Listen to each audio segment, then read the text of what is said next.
These niggas don't know me. They don't know you, bro. They ain't gonna know. They will at some point. Maybe. What you mean? Everybody know who you is, bro. Stop playing. You a name in the city, bro. You bullshitting. No, man. Niggas don't know me. Y'all hear this nigga? I'm gonna go ahead. All this shit gonna be on there too. Fuck that. I'm putting all that shit on there. Let me go ahead and do your introduction. How y'all doing out there? Thank y'all for watching the G Rich Show. I'm your host, the one and only Granville Richards, and today I got one of the funniest men in the goddamn city. Y'all heard him. He say don't nobody know who the fuck he is, but he over here lying. He bullshitting. That nigga lie good. That nigga smooth ass liar. Drinking that hen dog. One of the funniest niggas in the city. He done graced the stage with some of your favorite comedians. He goddamn got his own tour going on. Y'all give it up for the one and only goddamn Ray Money. I told you he lie good. Ain't that many people in here clapping? It is that many people clapping. They clapping. He got a clap button. It's all like 40 niggas in this bitch. They in here. You don't see them? It's a crib back there. Not that place. Bro, appreciate you for goddamn point. They gonna be like, why this nigga got a spoon in this cup? Hey, don't worry about it, nigga. Come on now, look. This nigga here eating the liquor and shit like hey, y'all, your audience a bunch of real niggas. That's all. They know what's up. You gotta get your liquor in there good. They probably think you in there drinking drink, bro. You got that goddamn styrofoam. I should have gave you 2 cups. Don't give a fuck. Let them think what they want to think. It's milk in this cup. I gotta get home. Boy, you stupid. You stupid as hell. So, bro, one of the first questions I like to ask every guest, bro, tell them what city you from, what side of town you from, or what high school you went to. Oh, man, that's a lot of details, niggas. Hey, yeah, we need to know, bro. All right, I'm originally from Troy, Alabama. Troy, Alabama. Shout out. Born and raised. Went to Charles Henderson High School, class of 05. What up, though? What up, though? Same here, class of 05 right here. Damn, that what's up? Yeah, class of 05. Hell yeah, I bro. know somebody that you were cool as shit. Yes, sir, bro. So, bro, how was you as a kid growing up, goddamn? Was you bad as hell? Was you the class clown? Was you goddamn the quiet kid, the smart kid? Man, I think I was a little bit of everything. You know, more so quiet, man. I was shy for a long time, man. That was damn. Yeah, man. I grew out of that shit though. Damn, bro, you was shy. So you ain't never been in class that had the goddamn Jones on nobody, goddamn crack jokes on the motherfucker. You know, here and there, but it wasn't like every day. I was smart, so you know. And then you know, my parents they was strict. Oh Lord. Yeah. Oh Lord. My dad was a military. Oh hell. That nigga wouldn't play no game. Boy, you gotta have that bed made. That room gotta be goddamn clean before you leave the house. Have your clothes on for the week. That nigga beat your ass and forgot he whooped ass. God damn. Damn. So you grew up with both of your parents? Yeah, man. So can you tell the people some of the lessons you learned from your mom and your pops growing up that you carry on with yourself today? Oh man, respect, man. That's respect and manners. Yes sir and yes ma'am, everybody from the kids to old people and niggas like my age. Appreciate you, brother. For real. I learned that just across the board, man. Respecting people no matter who they are, because I mean, one, they people. Yeah. And you know you get your shit where you get thrown off sometime and you ain't really in your right mind frame. But I learned a long time ago, man, you get a long way in life just being respectful, man, and for real, not disrespecting people. So I try not to anyway. Man, these kids today don't even know about yes ma'am, no ma'am, yes sir, no sir. But sometimes I don't give a fuck. Let me just be clear. Like, hey motherfucker. I'm like, you on some hoe shit, man. All right. I be with the shit, man. I think that's the thing. Coming up in Troy, it was different, man. We a lot of my classmates, we grew up in two-parent household, where there was a stepfather, or there was somebody around, and we had it was community field. Okay. So we've always had my grandparents. We did shit like take people to the polls and do. It was community. I come from a small town, so everybody knew everybody. And it's hard to fuck over everybody when you know everybody. Hell yeah. I mean, at least from where I'm from, some people don't care. How big is Troy? It's not. It's a majority of the university, man. Like I can tell you, right now, Troy University is pretty. It used to be Troy State. It took over most of the city, everything, mostly that's pretty much everything. Damn. So you grew up in a small town for real? Yeah, man. Like a bunch of people now where they have their disposition with police and shit like that. I ain't have that because most of them were like football coaches and shit like that. But they were black dudes, so they were distinguished, and they were leaders. And not only just. If they had a problem in the street, they knew you already. Yeah, so it wouldn't even pan out. They gonna be like, it was goddamn Ray that stay around the corner and his daddy in the military and shit. Yeah, your daddy gonna be on your ass. Yeah, you got your ass whooped by the community. See, that's what we need to bring back. That's what's wrong with the community now. Hey, you try to goddamn whoop one of these kids now, they gonna pull a switch out on your ass. But that's the thing though. So like you said that's one of the things that. The whole community wasn't like that. There was pockets where you wasn't. And matter of fact, this is just in Troy. Like it's a lot of bad shit. Mm-hmm. As a kid, me and my homeboys, some of us in high school, we got shot at by some niggas that didn't. We ain't had no involvement. He done got in with some dude got into it with some other niggas and. Shit, that we were riding as kids. We just a bunch of us from the football and basketball team. We just riding around the city. You got a little car. You young. Riding, listen to the music, chilling and shit. Yeah, trying looking for hoes. You how it go. That's how niggas get in trouble. Looking for the hoes. But it was just just riding around, and we went through the road projects, and the dude had already got into it with somebody earlier in the day, and it's 3 cars worth of high school students. We going through there, and old dude just started letting off on the cars and shit. I would have been mad at that nigga like, bro, why you ain't tell us you got into it with this nigga, bro? We just ride through this neighborhood all willy-nilly and shit. It changed you though, man. I think it was probably one of the things that, and looking back at it now, is you 20 years out now, 20 damn near 25 years out. Boy, that shit crazy. But it impacted me. So I mean, I think now it brought into my comments some of the fearlessness that I have, because you look back and you realize what it was back then and how it impacted you now. So hell yeah. I ain't give a fuck. It's kind of down here after you been shot at. Yeah. But it changes you as a person, and you look at life differently. So. And you watch your surroundings like a motherfucker. Yeah. I'm pulling up here, nigga. I like, shit. Boy, it's dark as hell. Like, bro, I already knew you was outside before you got there. Let me tell you something. I like, nigga, let me look around this bit, dog. Nah, I was sitting there looking at you pulling the parking lot. I was like, who truck is this? Yeah. Hey, look, it's much nicer in here than out there, but I'm like, look, it's dark out there. Nigga come out the bushes, he finna catch you. Shit, for real. Man. Yeah. Especially coming up around Montgomery and shit like that. That's when, that's the... Bro, is it really like a lot of racism down there like that, bro? I mean...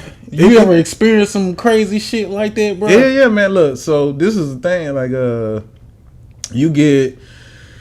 The older generation, I can't even say that now. I can't even say that because it's even some of the people I think I went to high school with. It's you grow up and you part ways. Mm-hmm. Growing up, it wasn't like that. Growing up, we had white homeboys, and I still got them like now. It wasn't like what people think it is. It's just like anywhere else. You got individualized, like people's own perspective. But it's more in that area just because of the older people that came through that. Like even my parents, I'll give you an example. My mom's not racist, but the way she would talk, you would think that she was racist. I don't trust them crackers. Yeah. Not even like she didn't say like that, but she experienced. I got older parents, man. They in their 70s, man. So they experienced that shit for real, firsthand. Yeah. Yeah, this ain't like no. Like, I know they done told you some crazy stories. Yeah, man. This is like my dad used to have to like his sister. They come from a large family. My mom got like 13, 12 brothers and sisters and stuff like that. Damn, granddaddy was going in. My daddy got 6. Well, I mean, 5, but it's 6 of them. So it's a big family. My dad's one of the oldest boys, and so it was he protecting his, sisters and brother, yeah. You know, you'd have that all the shit in the textbook, people trying to spit on them and shit like that. So, you know, my dad would get into it with and my uncles getting into it with the white boys and shit like that. But it was just a different experience then. But when I came through you know, high school, I didn't really experience much of it coming through because it was more. I played sports, football, and basketball, and the people that I was around then, it was more unified because they didn't preach that, you know, right, that bullshit. So, but outside of that, you know, when I graduated and went into like the working environment, shit, working in the banking system and shit like that, it was you experience it then because you know you run into, you know, different people of, you know, and different levels of intelligence and shit. So. It's like what this boy doing here working in the bank? Yeah, I was a manager, and when it's like, hey man, get your manager. I am the manager, sir. Boy, they hate this shit. Yeah, stop playing. Nah, for real, bro. I am the manager. What you need? Hey, that's the thing. Especially even working. I was working in it was Wachovia then. I was. Oh man, that's a throwback, bro. Yeah. What First Union before that, wasn't it? Yeah, I got there like right after it changed. Like it was like. What, South Trust or something? Then I went to Wachovia, and I was originally like working at Best Buy, and I was doing all type of shit. I was home theater installation and shit, putting in speakers. Yeah. Got them selling CDs. Nigga, I came in. I was hot as fuck. I came in to cash my check one day, and it was a bunch of tellers in there, cool in the air. They were just chilling. I was like, I'm sweating. I'm like, what the hell y'all got to do this? They wasn't doing shit. They was in there, that bitch. I'm like, they just counting money. Give me an application. Got up in there. Yeah. Shit, bro. So how I heard earlier you said you played sports and shit, bro. You in the good? Goddamn. You was hooping. You said you was hooping and you was playing football. What position you played in football, bro? Defensive end and wide receiver. And I was on the kickoff team. I was the wedge buster, man. Oh shit, that mean he in there goddamn hitting, boy. What? Look, my dad, my uncle, them. I remember you hit that boy. Man, I knocked out a few people, but he was like, man, it sound like a car wreck. I just like that was the time I had stopped really. I don't know. I didn't play like the first. I played like what? I played middle school, son, and I was kind of all right. That was my first experience of playing ball. Yeah, playing football. Basketball I played pretty much my life, man. I was backyard playing by myself type dude. You ain't got no goddamn. Nigga, I'll burn somebody up right now. You still got the goddamn. What? I go play hoop with the young boys now in high school. Boy, knees be hurting like a motherfucker the next day. Man, I can move. I've been even when I was big. You know, I lost about 30 pounds now. For sure, bro. I done shit. Even when I was bigger, man, I can still give it up. I can still shoot. I can move. Ray Money say y'all goddamn holler at him on the court, bro. He gonna give you buckets for anybody real. want the smoke. We can get it. He said he the best comedian hooper in Charlotte, bro. Guaranteed. I don't care. Look, I ain't even putting out. I ain't got to go back and forth. We just pick the day. We can get to it. I'm gonna give you the buckets. Y'all heard what the fuck he said now. Y'all heard what the fuck he said. There's some of them out there done seen me play. They done came. They don't want no smoke. They don't want no smoke. Okay. So, bro, what made you get into comedy, bro? Shit. And what year how long have you been doing comedy? Man, this is what, 10 years, almost 11 years now, man. Shit, boy. Yeah, man. He been in the trenches for real. All that time, I like some of it was like not me actually doing anything, man. I don't do like other comedians. They start their shit over. They're like, yeah, I've been doing it for 4 years. That was a couple of years I took off, and, you know, some of the pandemic time frame too. So, like with all actuality, time of actually doing it's probably around 8-7 years, something like that. So I don't put it out there like my talent level is 11 years. At least I don't feel that way.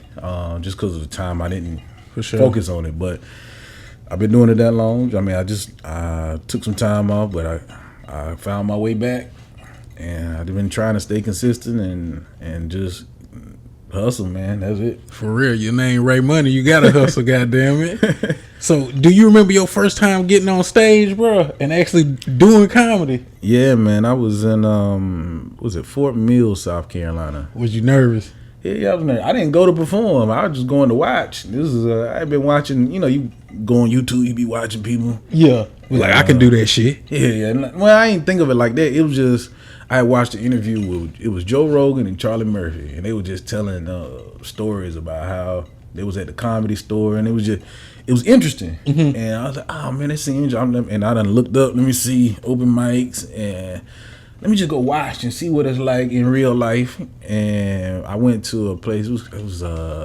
what's it, Madison's or something like that. It was like a little bar on the side of it was a little community room, really, on the side of a bar, and they turned in, throw some chairs and tables and had a stage, and the Comedy Zone was actually doing like a monthly, and then they had some other comics running the open mic, and I just went in there to watch one day, and it was only like, a bunch of comics in there, maybe like 6 or 7 comics, and then a few, maybe like, I don't know, maybe like 8, 9 patrons in there. People just sitting down trying to, they came in over from the bar. It was a free little open mic, so people just stumble in there over the bar. And I guess all the comics that done went up, they was giving like 3 to 5 minutes, and it was like, who was running?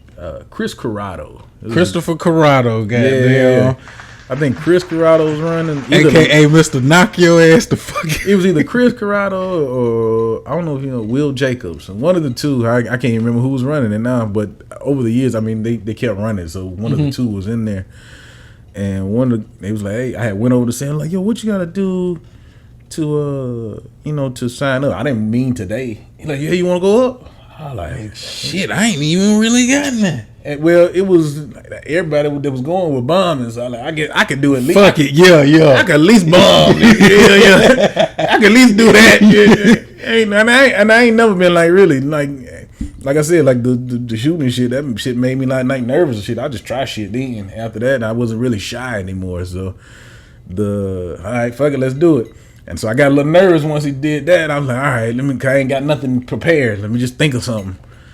And it wasn't that many people in there, so it was like 8 people or something. So, all right, let me get up. Before I got ready to go up, it was like, I don't know what happened. I guess the bar started selling drinks or something, but it was like 30 or 40 people came in. God damn. Right before you about to get... Right before I went up. So it was like maybe 2 people, another person in front of me, and then it was me. But all these people don't start coming in, so now I'm getting nervous a little bit. Cause I'm like, all right, I don't really know what to say. Let me think of something. And I don't even remember what the jokes I said, but I got up there and I didn't bomb. So I got some laughs.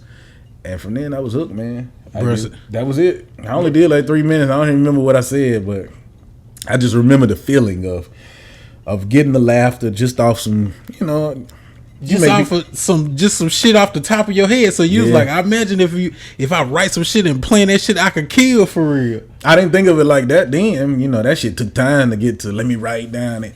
For the longest, I would just go up there and I just whatever the hell came to my mind, I just try that shit out. And then who was it? It was something I seen. It was maybe I can't even remember why. I started recording everything, and I would start watching like what I would do, and then you get some of your.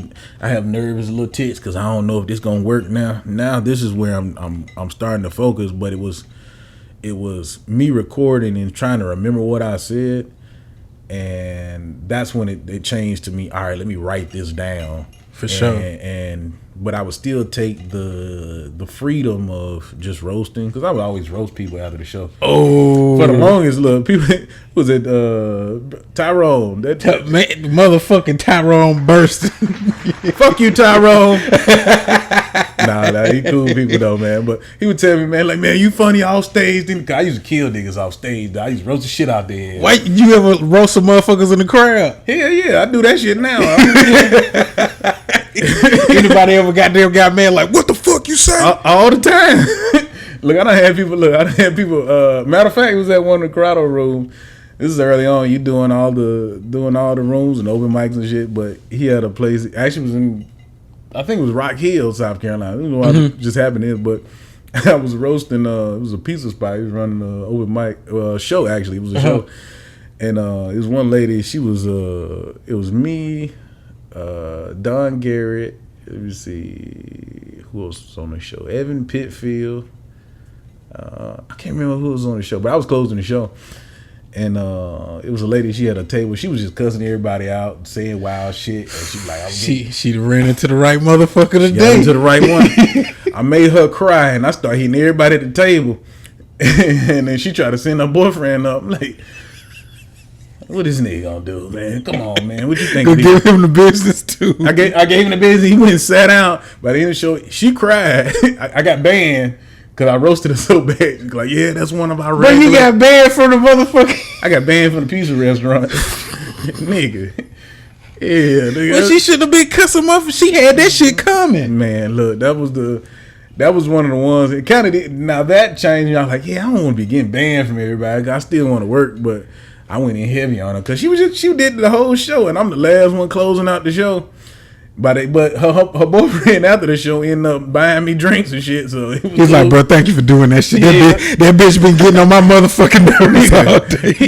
She needed to be fucking humble. Thank you so goddamn much. He said, I appreciate you. She ain't shit. I just had to act like I was finna fight you. I wasn't really finna do that. He came up. I got you a beer after the show. My nigga. And but nah, that's probably the one of the times there. I mean, he has numerous times he done got into some shit. He said that is one of the times. You done did this shit a couple times. I be drinking, man. I gotta stop. Look, man, I don't do that all the time. But that's the thing, man. I done had some old white lady try to take the mic out of my hand on the show. I done had like some of the shows, a band member from, now you done had, some of the brothers trying to, you go in on them too hard, especially when there's women around, they want to get the chest out. Then nigga, it's a comedy show, bro, and especially if you sitting in the very goddamn front, or you got some goofy ass shit on. It ain't even like that though. I don't really be going on people like that, like what they got on or nothing like that, cause I don't be putting it on like that. I be dressed just like this. I got a t-shirt. I ain't trying to look. I don't be trying to impress people. I'm like, I don't give a fuck. What? Look, I'm gonna come in there with some Walmart jeans. Damn near the shoes. I don't give a fuck. I'm married, nigga. I ain't trying to get no hoes. I'm the same way, bro. These niggas be spending all that money on these Amiri jeans and all. Bro, I'm gonna go spend me goddamn $25 on some jeans. Throw me a goddamn t-shirt on. Yeah. I don't give a damn. And I'm out to see that come from my parents. Then like I ain't grew up, even though my last name Money. I ain't grow up like that. My parents shopped at like Goodwill and shit like that. So it wasn't like, hey, that shit build character. He know how to shop on the bargain. What? I mean, look, shout out to Snoop Dogg. Snoop Dogg was the first name brand shirt. I can remember when he put them shits in Super 10.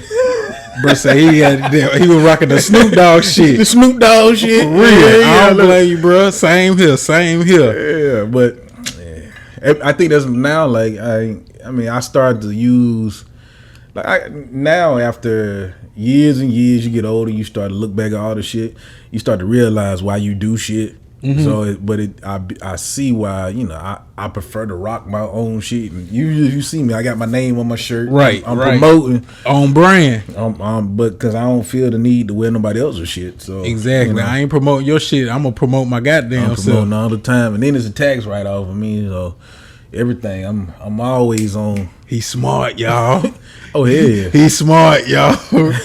Now, one thing about comedy that I noticed, like a lot of people think like that shit is easy, bro. Like you could just get up there and do it. Like if you funny at work and you make motherfuckers laugh at work, you think you can jump your ass on stage, and bro, it's like a completely different ball game. Like, bro, can you tell the people? Like, I just feel like some people, really during the pandemic, a lot of people tried to just jump into comedy, bro.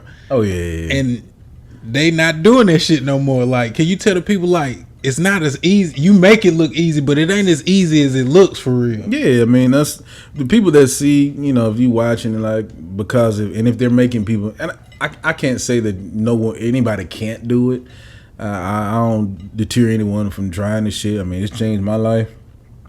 So I always want people to, you know, if you feel like you could do it, you ain't gonna know until you really try. True. But I think most people, they, like you say, they'll try it and then they think they can do it just, and they got 5 minutes, or even they ain't got 5 minutes. They think it just come out like that, where they're able to connect. But once you do one show, great. What you gonna do the next show? That's the thing, and the next audience ain't gonna be like this audience. No. So like for me, I do various and numerous rooms, and they're all different demographics. So you got, you know, white people. Sometimes I'll do the casino or something like that in Cherokee. It's all old white people. So me trying to relate to them, and some of them got they rich.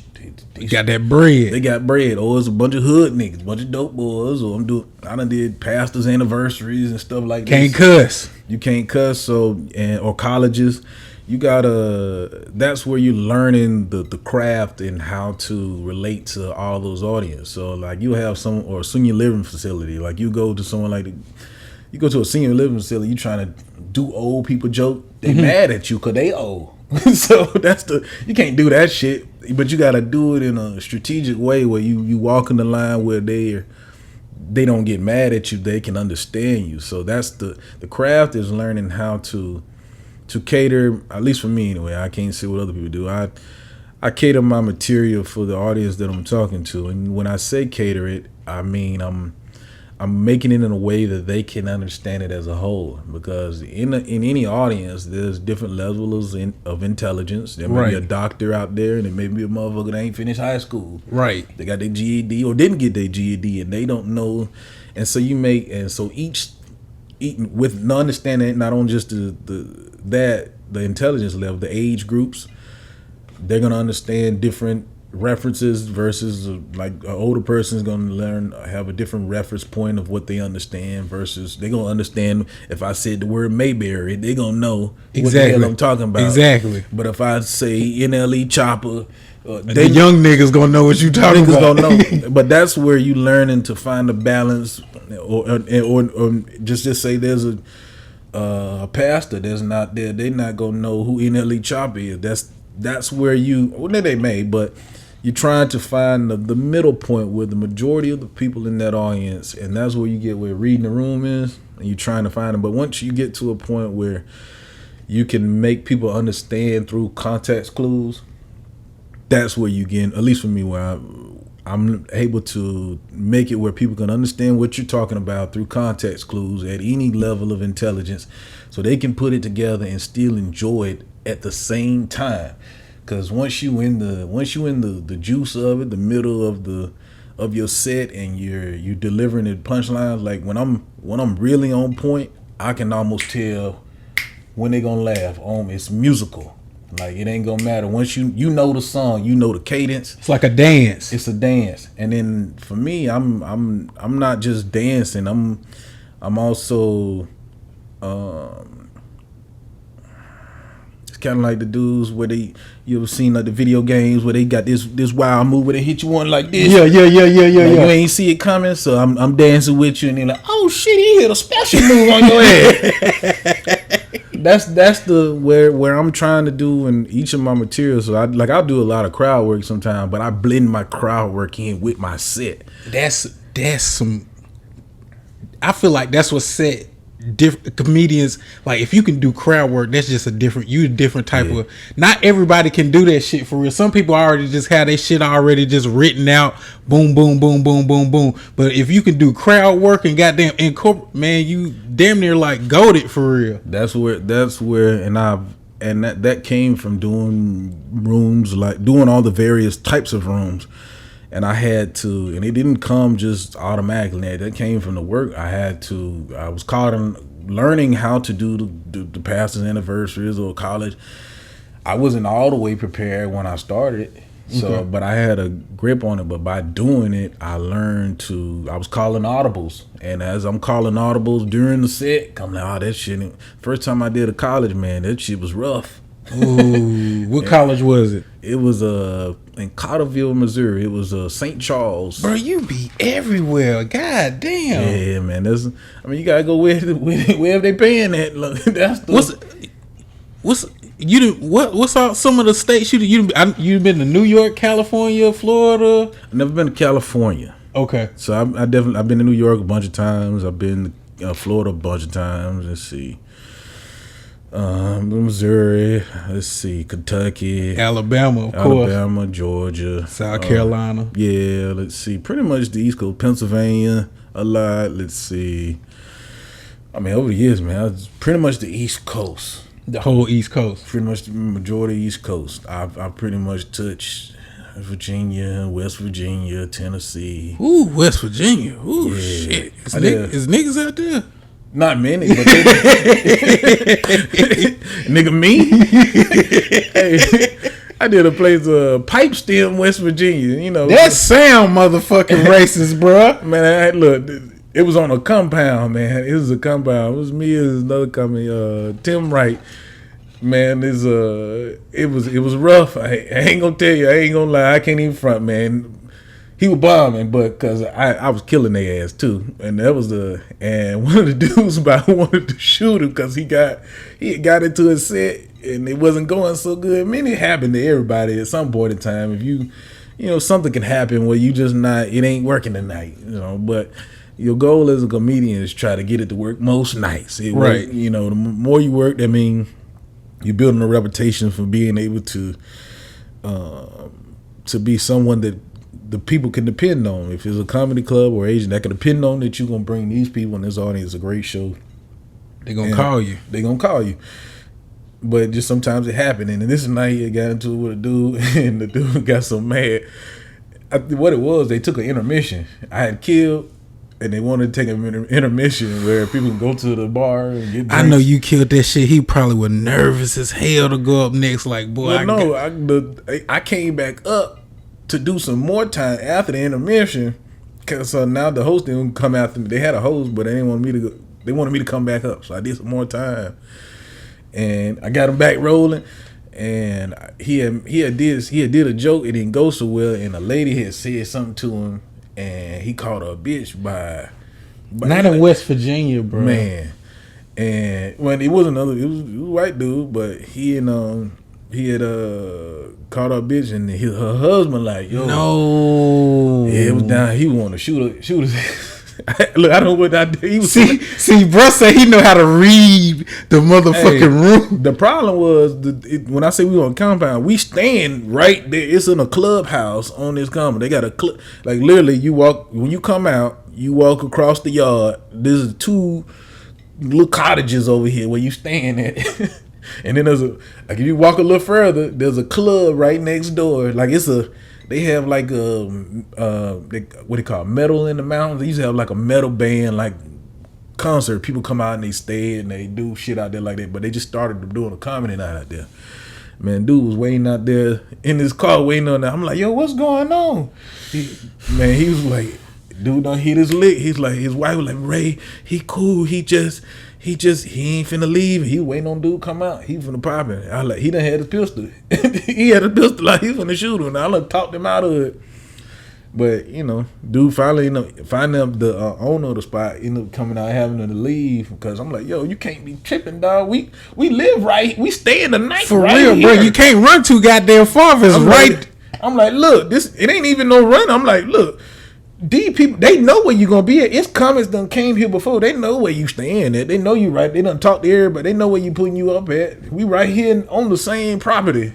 And like, nah, you can't do that. And we all staying in the same little house. Boy, he tripping for real. Yeah, but you know, luckily, man, we blessed, man. And nothing happened, man. We went out, you know, had a little drink or whatever, but nothing happened. But it was cool. He was with the shits. Dude done flipped. He done switched. He waiting on him. Damn, bro. Now it wasn't him though. He had another homeboy that came with her. And he was just egging it on. He was mustard, you know. He was on his. The muscles ain't gonna stop no motherfucking bullet, boy. No, like hell no. Don't goddamn stir some shit and leave that shit alone, nigga. Hell no. Nah. Yeah, but I don't play like that, man. We out in the middle of nowhere, and that's the thing with comedy. You end up a lot of times. I know be traveling by myself. I take my family on the road with me too, but you know, generally sometimes I'm traveling like if I'm out doing a podcast, I travel by myself, so I don't be trying to get into nobody. But if I do, you know, we gotta be with shit. But I ain't finna get into it with nobody who's somebody else's shit. For real, hell nah, nigga. That's your beef, nigga. Nah. You on your own. Yeah, you gotta put your own work in on me. Now, out of all them cities you done did, bro, what was your favorite city that you did? Favorite city? Like the city that you just love going to every time, bro.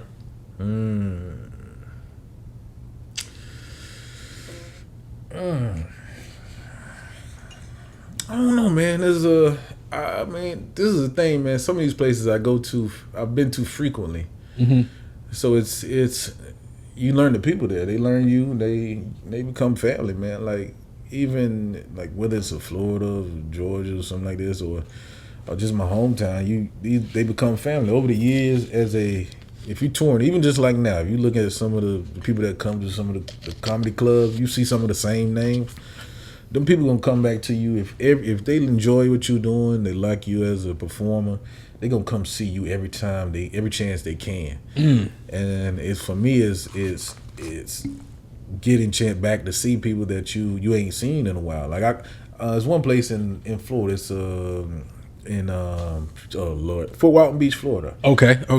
They come. It's a big ass club. It's a big dance club. They do comedy there, but they got everything you'd want in the spot. They got live music on like outside on the little patio. They got karaoke on one side of the building. They got a huge dance floor like line dancing. Like they got hip hop on this side. Damn, that's a big ass club. Yeah, and then they'll do so after the comedy show they move out stuff and they turn it into a hip hop. Like so it's literally hundreds of people in here, but you can go room to room. You can play pool. You can table tennis, whatever it is you want to do in there. And they put you up as a comedy. They put you up on the beach and stuff. So it's those type of places where they treating you nice, because every place ain't like that. So, but it's enjoyable. But you come back to these places and you see the staff that's there. You know, either they done got kids or something like that. Like, oh, I remember you from last time. Yeah. They start to remember you. You remember them. You. It's the people, man. You know. Sure. That's why I'll produce shows in little small town. My company, Signature Laugh Entertainment. Let me plug in. No, plug that shit, Shameless bro. Plug your shit, bro. We produce shows anywhere, man. Like we run a room in Spindale, North Carolina, and this just happened on me trying to find a place to work out material. But it turned out that we a year in now. Actually, this month on the 20th, we'll be our 1 year anniversary show. We got Tim Shropshire there. Hey, for sure, man. Chris Diorio. But it started off. It was a guy. I went to go pick up a pizza, and it was a guy in there playing the guitar, and I was like, "Oh shit, they got some live shit in here." I was like, let me see if he'll let me do some time. Like I needed some. At that point in time, I hadn't hit the stage in a little bit. You know, you take breaks off, and you ain't getting shows like you wouldn't consistently get them, and you want to keep that muscle strong. So I was like, let me see if he'll let me do some time. Hey man, so I sat there for a second when my pieces were getting ready. I'm listening to him play, and I was like, all right, hey man, when you better go on break. You think I can do some time? He said, you play music? I'm like, no, I'm a stand-up comedian. He no shit. And he's like, all right. And the way he introduced, he's like, yeah, we got what you say your name was? Ray Money. He said he gonna come up here and talk to y'all.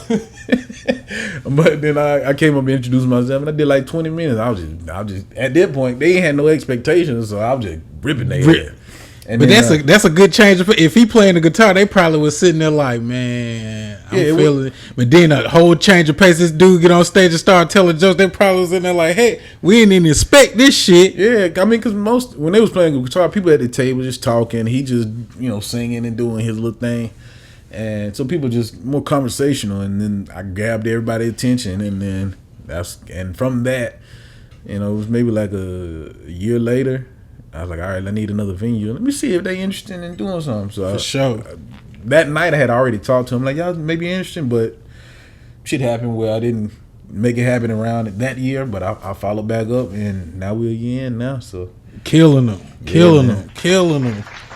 bruh, who is If you had to do a Mount Rushmore of comedians, who's your top 4 comedians, bro? Man, Yeah. Who's your top 4? And maybe your person on the bench, bro. Let's see. Man, I don't know, man. Do you even watch other comics, bro? I used to. I used to watch them heavy. I don't watch anybody anymore just because you don't want to pick up their shit. Yeah, you as a comic, I don't want to pick up their cadences and stuff like that, and you want to develop your own style and your own energy of what people are coming to see. Because if I'm like this person, then and there's no reason to come see me. So, I used to watch Patrice O'Neal a lot. Man, rest in Patrice peace O'Neal. to the GOAT, man. Yeah, Dave. Of course, Dave Chappelle. Trevor Noah, and some of your bigger brands, but there's so many of like new comics that are out there that I watch them or I've met them in doing conferences and stuff, like guys like Trey Mack. He in Houston. He from Alabama, but I met him doing a I was with Sean Jones at Stardome, and man, that motherfucker funny, boy. Yeah, that I done seen him live. Sean Jones funny than a motherfucker, bro. Yeah, that's the homie, man. So there's one of my mentors that's like him or D.S. Sanders, and these guys I've been blessed, man. The hell, these guys have been doing it, 20, 30 years, man. To like as coming up, like some of the other guys, like Tyrone, we came up around these guys. Me and Tyrone, Ryan Davis. Like all of us came up around these guys has been doing it a long time, and we got a chance to get some of their wisdom that they give to them, and then we've taken it to our own route. But I mean, that's Sean and DS. These are some of my guys that I respect in the game that I can say in my top 5. I mean, it's hard to put together a top 5 because for me, I don't look at it like. I can't compete anymore. I used to start out. We used to do like these competitions and stuff. I look at it more like a music. It's a genre because you got people with different energy. Like if you've seen Sean, he's fast paced. Bro, I seen him at the Comedy Zone. Yeah. Chris Johnson and goddamn how I forget my boy name? Cap. My boy, Jawan, Chris, and Sean Jones had that motherfucker goddamn jumping, bro. Yeah, he had he tore that motherfucker up. I didn't even know who he was. Cap, I had interviewed Cap, and he was like, "Yeah, we're gonna have Sean Jones there." So we get there, man. I think he was the first person to get on. Killed that motherfucker, bro. I say that's a hard act to follow for real. Hey man, Sean's a monster, man. That's the homie, man. You learn I've done a bunch of shows over the year with Sean, man. I just helped this nigga move just a little while ago, man. But that's some of the stuff you learn and you get understanding from. Some of it's business, some of it is just you learn from doing so much. You gotta just as a new comic, you gotta be around it enough. And then at a certain point, you got to be around it. You absorb it. Sometimes you just come into these rooms and like I would just sit. I've been blessed to be able to sit with people like Charlie Murphy before he passed away. And wow. Like, some of it you just sit and you don't say shit. You just sit there. You absorb. Don't open your damn mouth because you get put out like that. But you there to absorb the game. And then every now and again you get opportunities like. I get somebody like Ali Sadiq. He was like, "Yo, you come. I get a guest spot." He come off. He give you, "Hey, let me give you a. You need to do this, and you getting the game from him by just he coming to you just the natural gravitation. He want to impart some wisdom into you. So that is the thing as a new comic. You just absorb and don't overstep your boundaries, man, because you lose the opportunity to absorb the game firsthand. And the biggest part of it ain't even just the funny part, man. The biggest thing in comedy is business. It ain't no if you know business, you gonna move around more than I'm sure there's people that are 1,000 times funnier than me, but they don't understand the business. So they ain't gonna succeed if you don't know the business. I mean, that's just like anything, man. Just like there's rappers out here that can rap like a motherfucker, but they don't understand the business. Same, you got to understand the business to be able to work, because at a certain point, it's gonna be a hobby until you can turn it into a business. Right. And then once you turn it into a business, and you're treating it like a business, and you putting the effort and the time into it, it's gonna change some of it for you, because you got the business there in your head, and you still want to make sure that the business is being done. And so you got to balance the artistry along with the business. So you don't want. That's where you get some people like they'll have like Kevin Hart. They say you can get canceled and stuff like that, where he's more business than maybe the artistry. He's got the artistry there, but he's got so much more of the business that he can. So then you got a Dave that has a whole lot more artistry, where people they willing to be there no matter. He can say whatever the fuck he want to say. Want to do. Because he's got the artistry there. People were there. That's where people will come see him no matter what. So that's where you're learning. Me personally, I'm trying to fall in the middle. I'm trying to be. I want to be able to say whatever I want to say and still have the ability. But that's why a lot of times, like I produce shows too. So I want to be able to. That's why I wear the Spindale things. I want to be able to have a partnership, and we have an understanding with the venue, where I can still, no matter what, where we do the shows. It's a soda machine right here, but we got on a Wednesday, we may get 60, 70 people come out on a Wednesday to watch us tell jokes next to a soda machine. Damn. But this is the it ain't always like that. But you're building in the audience of people. You're building this fan base and a family of people. So they gonna be your supporters. Well, after the people, they're gonna be your first supporters, because these are people that I can't even say family. I got family members that ain't never been to a show. Damn, that's crazy. I mean, I don't work with everybody. I can't say everybody, but I've been blessed to work with a lot of big name people. I still got family that ain't came to a show, but these random people, they support you more than. That's how it always is, bro. I got some of my family and friends and shit don't even watch my podcast. It be a motherfucking bumfuck Oklahoma got there hit me up like, man, look, my boss came up to me one day, was like, man, I like that Hot Boy Shaq interview. I was like, what the fuck? You know what it is?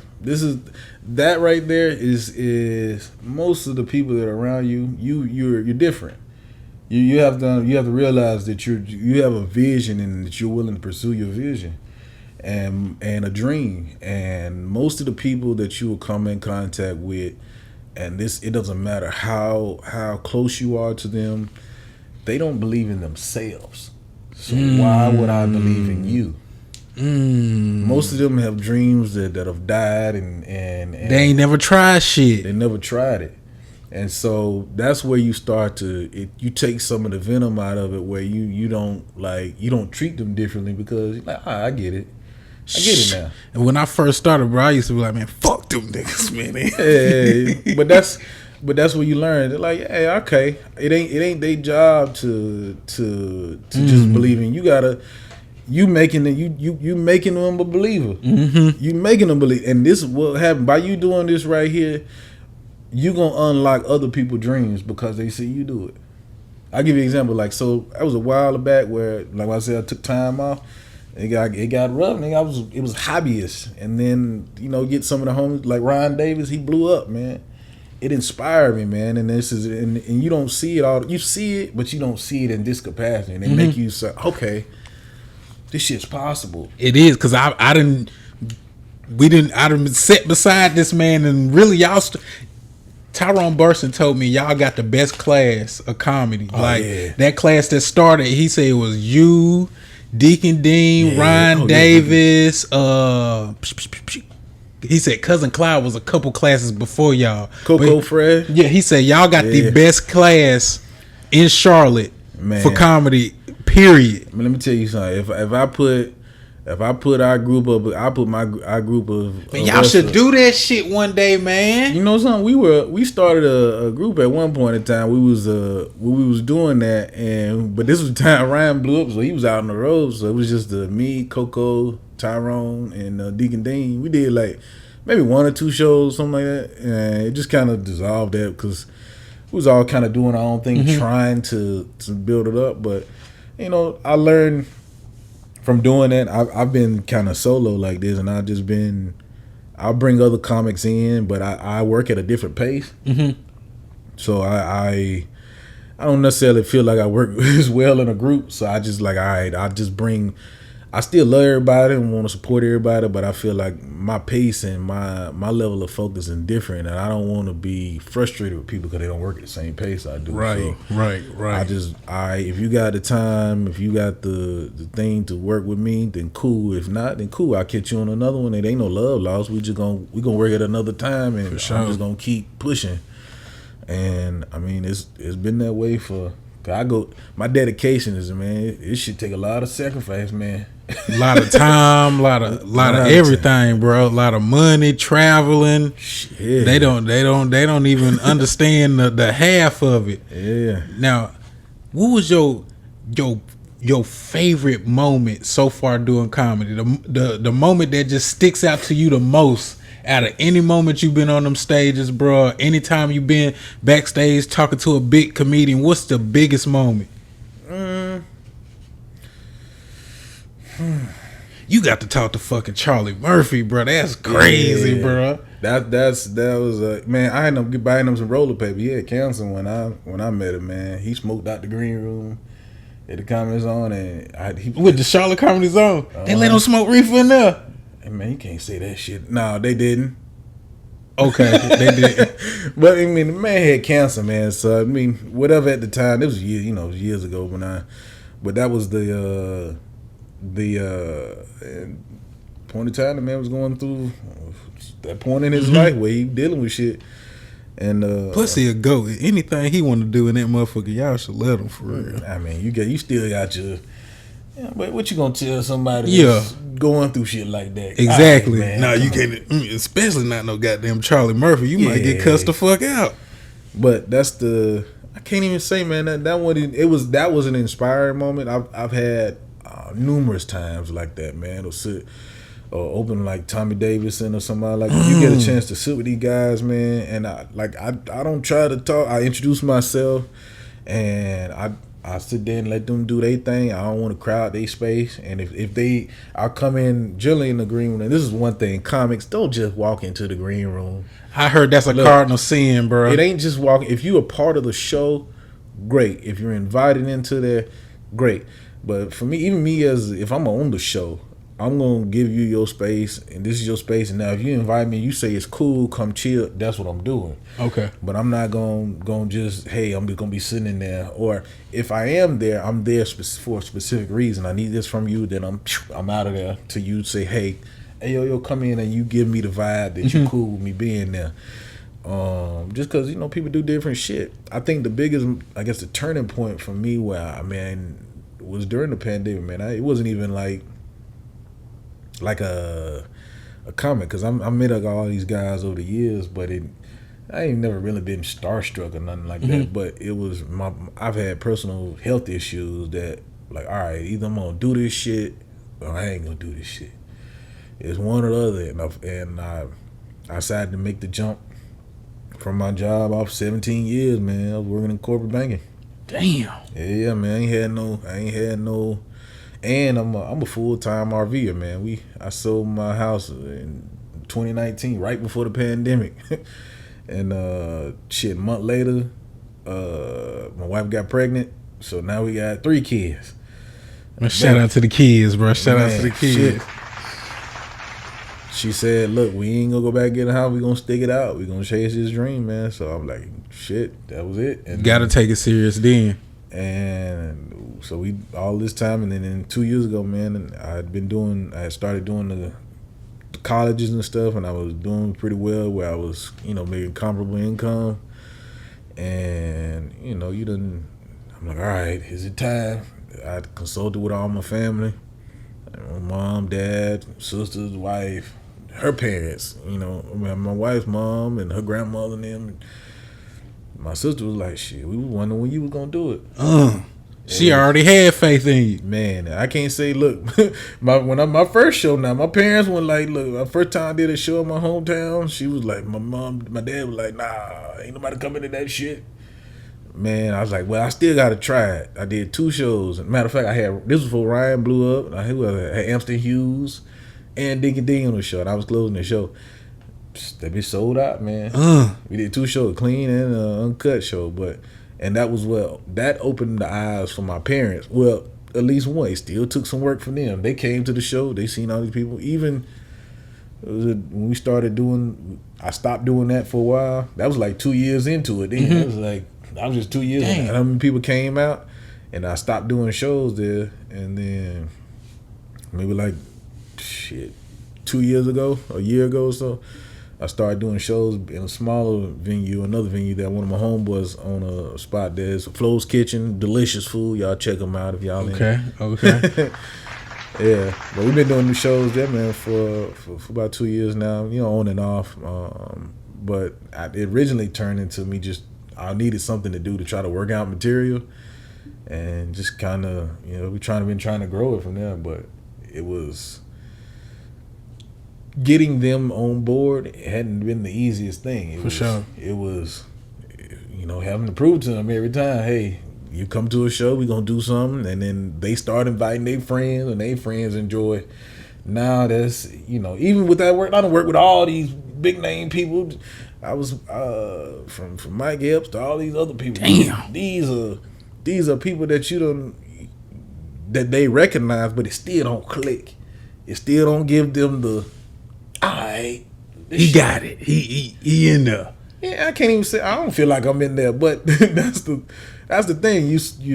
The more you do it, the more you give yourself the honest belief that you supposed to be here. For sure. Yeah, because when I come off stage and then they come up and they talk to you and they like, cause now they see, all right, I'm finna get to work. They giving the work, and then you get the respect from the other comics. You get the understanding that you belong. For sure. Yeah, but they take the work to do that. Yeah, gotta put the motherfucking work in. Yeah. Now, what Ray Money got coming up next, bro? I know you didn't tell us you got some before we started the interview. You said you had some things coming up, man. Tell us what Ray Money got coming up so we can come check you out. Man, we got. Man, December 22nd, man. I'm at the Comedy Zone. I'm headlining, man. Let's pack that motherfucker out. Yeah. Let's pack that motherfucker out right around Christmas too. Come get you some laughs in. Man, you gonna get the exclusive, man. I'm hopefully this gonna pan out and this shit don't go sideways. But man, hopefully this is the beginning of my tour, which is called Bad Romance, and it's gonna be hopefully I can put it in as many cities as possible, and we're gonna go from there, man. That's the hopefully thing, man. For sure, man. Hey, y'all, December 21st. 22nd, man. This is the Sunday before Christmas, man. The Sunday before Christmas. Hey, man, y'all know y'all not gonna be doing shit the Sunday before Christmas anyway, but sitting in the house, y'all might as well come out the Comedy Zone, get you a drink, and goddamn laugh real good at this crazy nigga here, bro. Man, this gonna be some of the. I guarantee you ain't seen no shit like this. Yeah. I may bring this same cup with the spoon. Goddamn, you gonna let me keep the spoon? Nigga? That's a big ass spoon. Nigga. Who the fuck got a spoon like that? This nigga need to eat cereal from the other room, man. Spoon ass nigga. The old long ass teaspoon, nigga. What the fuck? They don't sell these bitches in no pack. You ain't never seen no long ass spoon like this. What the hell? That bitch. Look how far that bitch dropped down. Hell no, nigga. This nigga got the what's that movie? This nigga got the what the motherfucker was taking it around. You know what the hell I'm talking about. With the motherfucker Get Out spoon. This nigga got the spoon from Get Out. Hell no. He go around he brought me the spoon. I'm like, what the hell? This nigga? He could have had me this bitch from the kitchen, nigga. Hell no. This spoon made from eating cereal out of another nigga bowl. Oh yeah, shit. Well, you got tears coming out, man. Fuck you, man. I can sit about my motherfucking spoon.